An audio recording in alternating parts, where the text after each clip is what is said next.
Արարատ, լեգենդար համը, նոր լույսի ներքո, լեգենդար համադրությունը, նոր իմաստավորմամբ, լեգենդար կոնյակը, նոր ընթերցմամբ, Արարատ, լեգենդար համի արդի մարմնավորումը։ 24 TV-ին շարունակում են նախընտրական հարցազրույցների շարքը եւ այս պահին մենք մեր տաղավարում հյուրընկալել ենք Երևանի Պետական Համալսարանի Արևելագիտության ֆակուլտետի դեկան, պատմական գիտությունների դոկտոր, պրոֆեսոր, Հայաստան դաշինքի ներկայացուցիչ անդամ Ռուբեն Մելքոնյանին։ Բարև ձեզ, պարոն Մելքոնյան, շնորհակալ եմ մեր հրավերն ընդունելու համար։ Պարոն Մելքոնյան, արտաքին քաղաքական թեմաներով։ Տեսեք, 2020 թվականի 21 թվականի հունիսի 21-ից անկախ արդյունքներից ադրբեջանցին շարունակելու է գտնվել, կարծես թե այդպես է տենդենսը, Հայաստանի սահմաններից ներս, թուրքական վտանգը, թուրք-ադրբեջանական վտանգը դեպի Հայաստան կամ ուղղված ընդդեմ Հայաստանի չի դադարելու։ Հիմա այս իշխանություններին դուք եւ ձեր դաշինքի ներկայացուցիչները մեղադրում եք բազմաթիվ արտաքին եւ ներքին մահացու մեղքերի մեջ։ Հարցս հետեւյալն է. ինչպիսին պետք է լինի այն գործիքակազմը, որի արդյունքում ձեր դաշինքի հաղթելու պարագայում հնարավոր կլինի այդ վտանգի կամ չեզոքացումը, կամ այսպես ավելի մեղմացումը։ Նախ ուզում եմ նշել, որ այդ վտանգը ձեր նշած թուրք-ադրբեջանական նոր չէ եւ Հայաստանի Հանրապետության գոյության ամբողջ ընթացքում մենք շարունակաբար բախվել ենք այդ վտանգին, սակայն եղել են, այսպես ասած, միջոցներ, մեթոդներ այդ վտանգը կամ կանխելու, կամ չեզոքացնելու, կամ համարժեք պատասխան տալու։ Եվ Հայաստանը միշտ էլ կարելի ասել էքստրեմալ իրավիճակում, բայց հավասարակշռելով իր ներուժը, իր դաշնակցային հարաբերությունները կարողացել է այս կամ այն չափով դիմագրավել եւ արժանապատվորեն հակադարձել թուրք-ադրբեջանական այդ նկրտումներին։ Այդ նկրտումները նոր չեն։ Տարածաշրջանում իրավիճակ է փոխվել այլևս։ Իրավիճակը տարածաշրջանում շատ հաճախ անկանոն է եւ անկայուն է եւ անդադ փոխվում է, բայց պետական գործչի կարևոր հատկությունն այն է, որ նա կարողանա այդ турբուլենտ իրավիճակում այսպես ասած, հաշվարկի իր գործիքակազմը եւ կարողանա պետությունը եւ պետության քաղաքացուն շարունակի անվտանգ պահել։ Այս իշխանությունները ցույց են տվել, որ իրենք չունեն այդ հմտությունները ոչ արտաքին քաղաքականության, ոչ անվտանգային, այսպես սպառնալիքները չեզոքացնելու եւ ձեր խոսքում նշեցիք մեր դաշինքի ներկայացուցիչները մեղադրում են իշխանություններին, ես կարծում եմ քաղաքական դաշտի մեծագույն մասն է եւ հասարակության գիտակից հատվածի մեծագույն մասն է մեղադրում այս իշխանություններին։ Դες պարագայում ձեր դաշինքը իմաստնավորի ձեր դաշինքը։ Եվ կոնսենսուս -1, այսպես պարագան արդեն իսկ կարող ենք ասել, որ ձևավորվել է քաղաքական դաշտում։ Դե այդպես չի, այնպես չի, որ բոլոր քաղաքական ուժերը ամենայն դեպս 3 նախագահները խոշոր բևեռ կարծես թե գոյություն ունի, որոնք բախվում են իրար։ Երկու խոշոր բևեռ գոյություն ունի, բայց քաղաքական դաշտի խաղացողները 3 նախագահները կարծես թե այդ հարցում միակարծիք են, որ այս իշխանությունները եւ կոնկրետ իշխանության պարագլուխը առաջին նախագահի ձևակերպմամբ ասեմ, պատուհաս է պետության, պետականության եւ մեր ազգի համար։ Իսկ ինչ վերաբերում է դաշինքի հաղթանակից հետո ինչպես կարելի է կանխել այս սպառնալիքները, ես վստահեցնում եմ, որ այդ գործիքակազմը կա, պետք է համապատասխան քայլեր արվեն այդ գործիքակազմը աշխատեցնելու համար եւ ինչպես 90-ականներին, 2000-ականներին կարողացել են այդ սպառնալիքները չեզոքացնել, վստահ եմ հիմա էլ կարողանալու են չեզոքացնել։ Գիտեք ինչն է խնդիրը։ Պետք է, ինչպես ասում են, խավարի դեմ մի լուցկի վառել, մի փոքր այդ խավարը լուսավորելու համար։ Հիմա այդ լուցկին ոչ միայն չեն վառում, այլև ցանկություն էլ չունեն լուցկին հանեն գրպաններից։ Պարոն Մելքոնյան, իհարկե ձեր ասածը կարելի է դասել շատ լավ ցանկությունների շարքից, բայց երբ որ մենք այս պահին ունենք որպես պետություն ջարդված ողնաշարով բանակ, երբ որ մեր սահմանները Ադրբեջանի հետ ահավոր մեծ երկարել են, կահավորված չեն, ես այս պահին ձեր հետ խոսում եմ եւ դիտում եմ, թե ինչպես են ադրբեջանցի զինվորները ծեծի ենթարկում հայ զինվորին, այսօր ինչպես գիտենք նաև եւս մեկ զինվոր գերեվարվել է։ Հիմա այս իրականության պայմաններում, երբ որ նաև հասարակությունը այսպես գտնվում է խորը արմատացած փոխադարձ ատելության մթնոլորտի մեջ, երբ որ կան այս երկու ուժ բևեռները, որոնք որ կարծես թե անխուսափելիորեն գնում են դեպի բախման, ինչպես նաև պլյուս գումարած այս ամեն ինչին կա տարածաշրջանային որոշակի իրականություն, որ այլևս կախված չէ Հայաստանի իշխանությունների ով լինելու հանգամանքից։ Օրինակ, ասենք Էրդողանի ամբիցիաների զսպման խնդիրը, հա, ինչպես նաև մերձավոր արևելքում եւ մերձ-մերձավոր արևելքում ընթացող process-ները։ Հիմա այս պարագայում ով է Հայաստանի իշխանությունը, այդ ինչ կախարդական փայտիկ պիտի ունենա, որպեսզի կարողանա այս վտանգները չեզոքացնել։ Այսինքն իմ ասածը հետեւյալն է, արդյոք նախընտրական տրամաբանության մեջ չի այնուամենայնիվ այն բոլոր հայտարարությունները, որ մենք գալու ենք եւ անմիջապես անվտանգ երկիր ենք ունենալու։ Նախ մենք չենք նշում անմիջապես անվտանգ երկիր, ես ուզում եմ մի քանի շեշտադրումներ ասածների հետ կապված անպայմանորեն անել։ Նախ եւ առաջ պատմության ընթացքում գիտեք, որ լիդերները, ղեկավարները, իշխանությունը կարևորություն ունի, այսինքն նայած թե այդ պահին ով է երկրի իշխանության ղեկին գտնվում, դրանից պատմության ընթացքը կարող է փոխվել, հա, եթե մենք վճռական մենակի մասին վճռական մենակը այլ կատեգորիա է, այսինքն եթե 1917-ին ռուսաց գահին Նիկոլայ II-ը չլիներ, միգուցե պատմության ընթացքը այլ կերպ կարող էր։ Եթեներ չի սիրում, բայց հնարավոր տարբերակներից մեկը դա է։ Բայց այս պարագայում տեսեք, եթե մեր դաշինքը առաջարկում է փորձ ունեցող, ընդ որում շատ կարևոր է, որ կրիտիկական իրավիճակներում, ինչպես ասում են, crisis manager-ի թեկնածուով է մեր դաշինքը գնում ընտրությունների, որը համանման, խոսքս երկրորդ նախագահի մասին է, որը համանման իրավիճակներում եղել է եւ Արցախում եւ Հայաստանում եւ կարողացել է այդ իրավիճակներից փառք ու պատվով դուրս գալ եւ Հայաստանը դուրս բերել։ Այսինքն կա փորձ կրիտիկական իրավիճակներում երկիրը այս բարդ իրավիճակից հանելու, կա պրոֆեսիոնալ թիմ, ընդ որում մենք հակադարձում ենք, այսինքն մենք դնում ենք սեղանին պրոֆեսիոնալիզմը ընդդեմ տգիտության, եւ եթե երկրի ղեկին լինի պրոֆեսիոնալների թիմ, ի համեմատություն այսօրվա մեծ մասամբ տգետների թիմի, ապա երկրի այս իրավիճակի փոփոխությունը կարող է շատ իրատեսական լինել։ Սա առաջին, երկրորդը, տեսեք, դուք խոսեցիք մերձավոր արևելքի մասին, ես մի քիչ իմ մասնագիտությանը հղում անեմ արևելագետի եւ իմ մասնավորի հատուկ ես դրա համար մերձավոր արևելքում լիդերները ավելի քան նշանակություն ունեն, այսինքն կարևոր է թե ում հետ է խոսելու դիցուկ Իրանի ղեկավարը կամ ում է փորձելու ինչ որ վատ իրավիճակում դնել Թուրքիայի ղեկավարը։ Սա առանձնահատուկ կարևորություն ունի, որովհետեւ մերձավոր արևելքում լիդերները նաև եւ լիդերների հատկությունները շատ կարևոր է տվյալ երկրի հետ հարաբերություններ հաստատելու։ Էլի պատմությանը չեմ ուզում հղումներ անել, կարող ենք մեր պատմության ընթացքում տեսնել տարբեր ղեկավարներ ինչպես են շփվել դիցուկ մուսուլման արաբ ղեկավարների հետ եւ այլն եւ այլն։ Եվ տարածաշրջանում իրավիճակը Ես լավ ներողություն, այսպես ուսումնասիրելով գիտեմ, որ 90-ական թվականներին օրինակ մենք բավական հաջող փորձ ունեցանք իսլամական աշխարհաչափումների առումով, որպեսզի Արցախում այսպես չլինի կրոնական պատերազմի այդ շղարճը, որը փորձում էր հավաքել Ադրբեջանը։ Շատ ճիշտ նկատեցիք, մենք մուսուլմանական աշխարհի հետ շփման, այսպես ասած, երկխոսության փորձ ունենք եւ դա լավագույնս դրսեւորվել է նաեւ մեր քաղաքականության մեջ, մեր պետականության քաղաքականության մեջ եւ առաջին նախագահի դեպքում եւ երկրորդի եւ երրորդի։ Եվ մյուս հանգամանք, այո, դուք ճիշտ եք, մերձավոր արևելքում եւ տարածաշրջանում իրավիճակ է փոխվել, բայց այդ իրավիճակը չի բացառում Հայաստանի պետականության անվտանգությունը ապահովող գործիքակազմի նորացված, այսպես ասած, տարբերակները կամ այնպիսի կռվանների վրա ուշադրություն դարձնել, որ այս փոփոխված իրավիճակում կարող է Հայաստանը դուրս բերել այս իրավիճակից։ Դա նույն Իրանի հետ հարաբերություններն են, մեր դաշնակցի Ռուսաստանի հետ ճիշտ հարաբերություններն են, Չինաստանի հետ հարաբերություններն են։ Ես ուզում եմ հասկանամ, տեսեք, ախր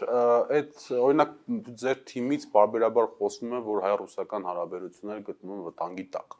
Դրան հակառակ Փաշինյանը հայտարարում է, որ Հայաստանի եւ Ռուսաստանի հարաբերությունները գտնում են աննախադեպ արդյունքի վրա, որ մենք շարունակելու ենք հապկում մեր գործունեությունը, ԵԱՏՄ-ում մեր գործունեությունը, հայ-ռուսական երկկողմ պայմանագրերը շարունակում են եւ մենք պիտի խորացնենք Սյունիքում ռազմաբազա, այսպես դնելու հնարավորության մասին է խոսվում։ Եթե հավելում ենք այս ամեն ինչին, ասում է, որ մենք Իրանի հետ հարաբերությունները շատ լավ է, շատ բարիդրացիական է, Իսկեն ինչն է խնդիրը, կարծես թե այսպես հանդիպում են, խոսում են ռուսական զորքը այստեղ է,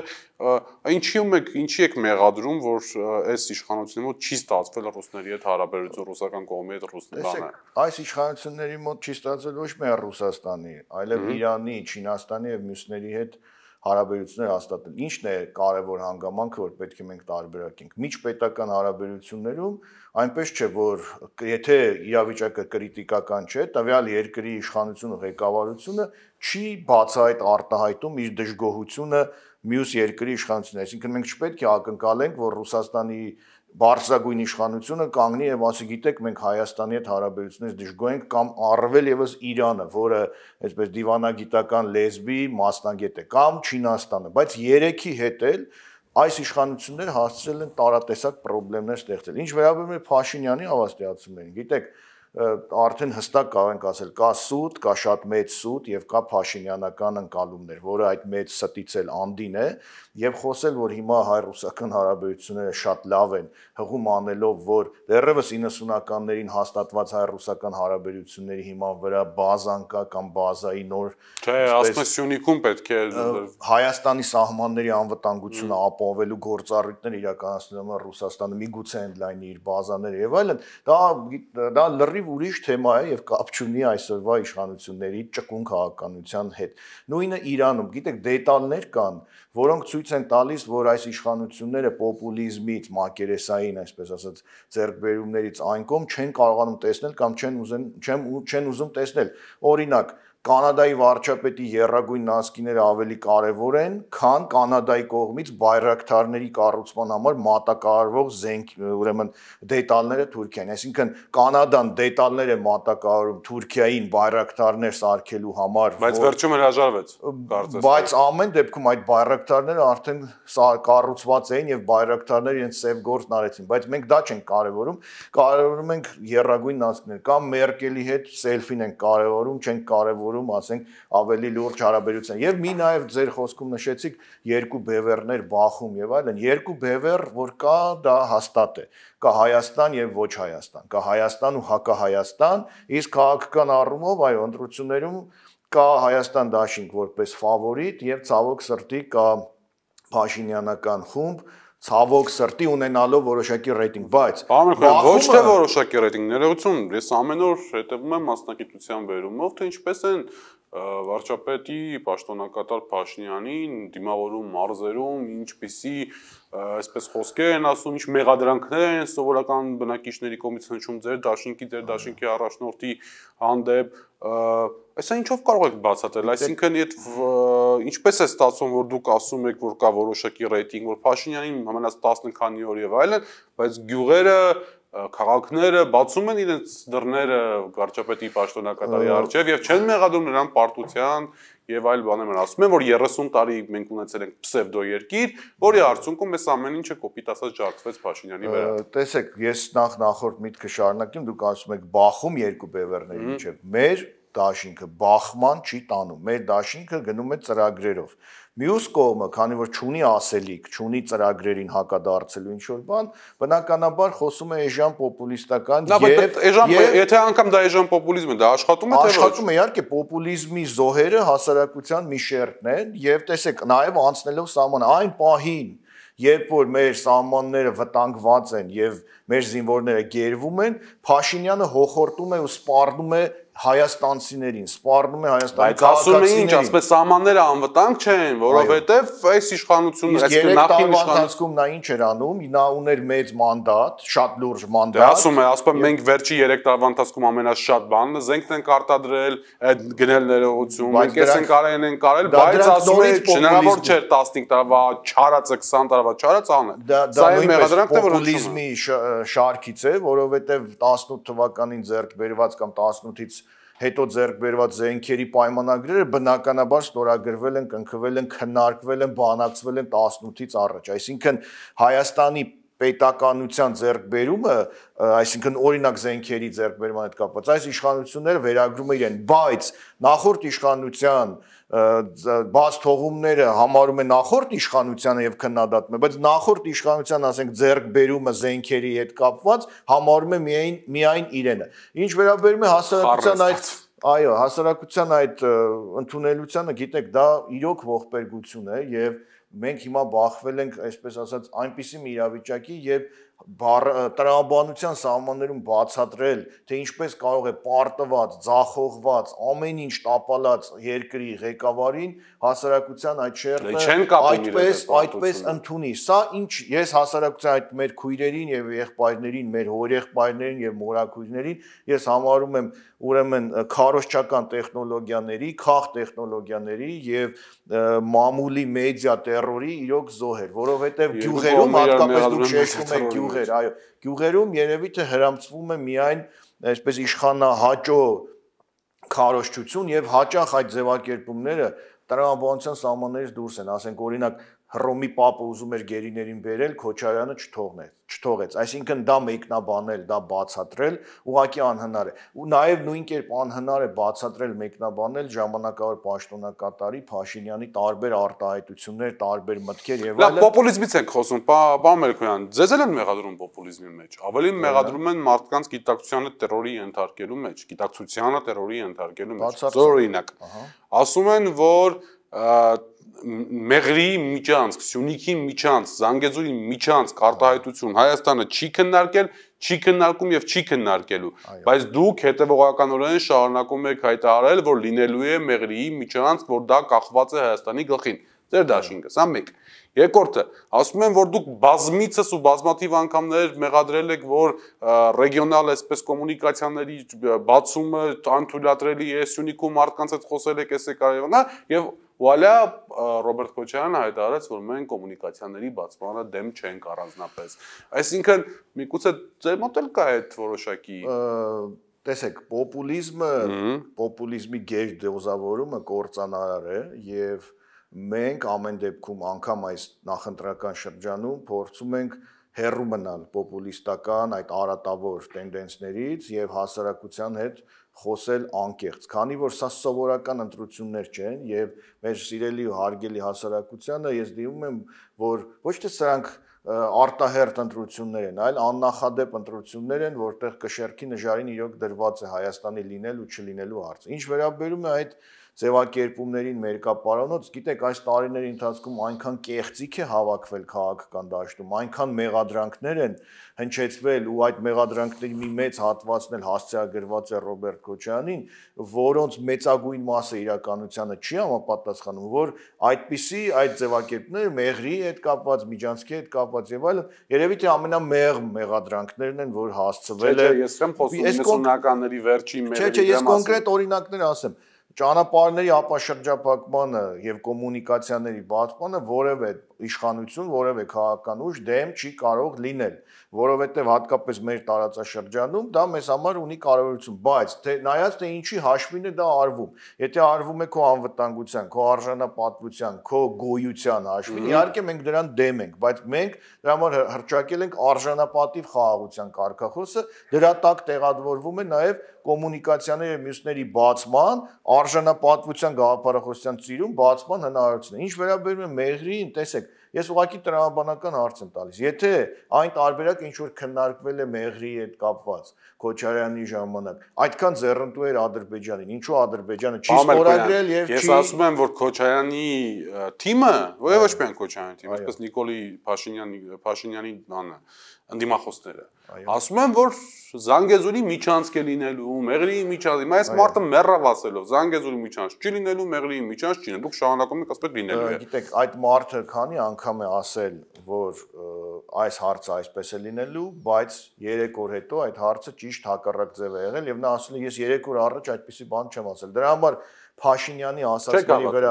իհարկե ոչ, Փաշինյանի ասածների վրա հենվելով կառուցել ինչ որ տրամաբանական շղթա, դա անշնորհակալ գործ է եւ ելի ուզում եմ կրկնել, կա սուտ, կեղծիկ, մեծ կեղծիկ եւ կա Փաշինյանը։ Ուստի Մեղրի միջանցք կամ Զանգեզուրի միջանցք այդ հասկացությունը որպես սպառնալիք ես էլ եմ կիսում այդ կարծիքը, նաեւ լինելով թուրքագետ, որ կախված է Հայաստանի գլխին եւ ինչու եմ ասում, որովհետեւ եթե ուսումնասիրում ենք Թուրքիայի 100 տարվա քաղաքականությունը, հատկապես վերջին 30 տարվա, դա է եղել նրա ամենակարևոր նպատակը, միջանցքը, միջանցքը, հենց Հայաստանի ոչ Հայաստանի իշխանությունների նպատակն է, Թուրքիան շատ նպատակներ նպատակը չի եղել բնականաբար, բայց հիմա պարտված կապիտուլյացիայի ենթարկված Հայաստանին իշխանությունների ցանկությունը հարցնող խաղացողներ կարծում եմ քիչ կան, այնպես որ այո, դա մնում է սպառնալի։ Լավ,